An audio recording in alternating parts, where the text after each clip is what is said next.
Our politically incorrect segment tonight, you've heard the line before, conservatives are anti-woman. Progressives have been repeating this talking point for so long it has almost become accepted as the truth. But some conservatives are fighting back and reminding people that progressives that claim to stand up for women are really doing no such thing. In fact, it's conservative policies that empower women. This is the ShesConservative Campaign. Watch.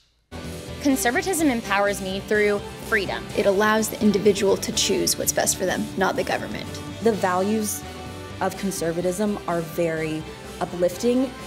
They strengthen you. They give me more control over my life. I can accomplish anything that I set my mind to. Speaking out and being proud of your values and being able to intelligently speak about them will embolden and empower other conservative women to do the same. With me now, founder and president of the Network of Enlightened Women, Karen Agnes Lips. Karen, thanks for joining me today.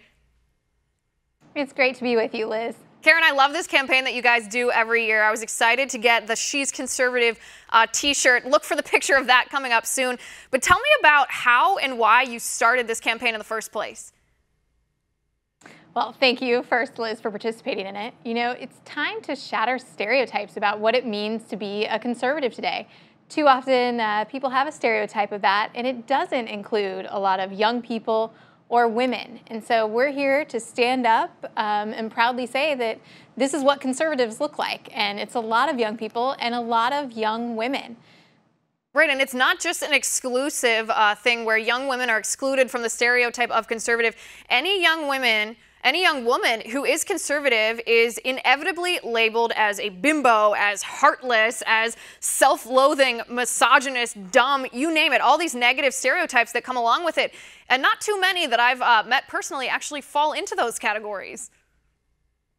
No, of course not. And that's why we're excited that anyone can participate in this campaign just by using the hashtag ShesConservative. And as part of it, we're giving out t-shirts that say, this is what a conservative looks like. So our students, especially on these college campuses, where they seem to think if you're a conservative, you might as well turn in your woman card because you don't count. We're here to say there's a lot of conservative women out there and working to create a community of them so that more will join, because we know conservative policies are better for young women. Oh, absolutely. And by the way, to any students who wear the "This is what a conservative looks like" t-shirt on campus, if you're harassed, if you're bullied, if there's any violence whatsoever associated with your wearing that t-shirt, let me know. I want to get you on the show. I hope that doesn't happen, but we want to expose the intolerance from the left. Because the left sits there and they claim they have this monopoly on women, on our votes, on how we think, which, by the way, is the most narrow-minded view in the world. Not at all what the original feminists would have espoused, but they claim to champion women. But they really don't. They exclude anyone who isn't ideologically exactly in line with their political agenda. They exclude pro-lifers. They exclude any woman who wants to protect her and defend herself and her family with a firearm. They exclude any woman who, is skeptical of climate change, any woman who wants a strong defense, any woman who wants low taxes, any woman who wants every single person, born and unborn, in our nation protected. That is not exactly standing up for women's autonomy to me. Well, and I'm so glad you hit on a variety of issues, because as part of this campaign, young women can submit a story about why they are conservative.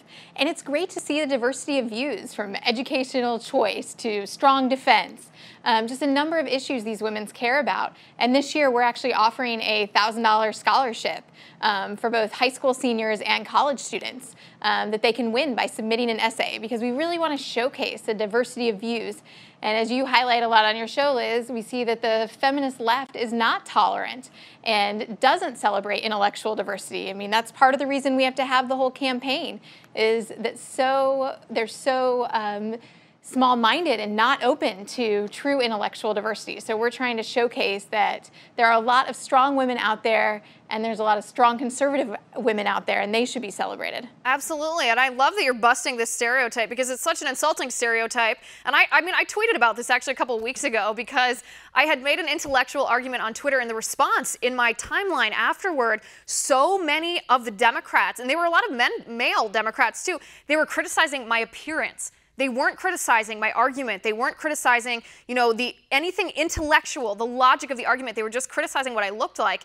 And it struck me that it's so funny that Democrats claim to care about, to champion women and to not objectify women. And they accuse Republicans of waging this war on women, when truthfully they're the ones that are being disrespectful to women a majority of the time. Karen, I appreciate you coming on the show. This was great. I look forward to participating in this campaign, and I encourage all of our viewers, get on board with this. Visit her website, visit her Facebook page or Twitter account. It's a fun thing to do. Karen, thank you.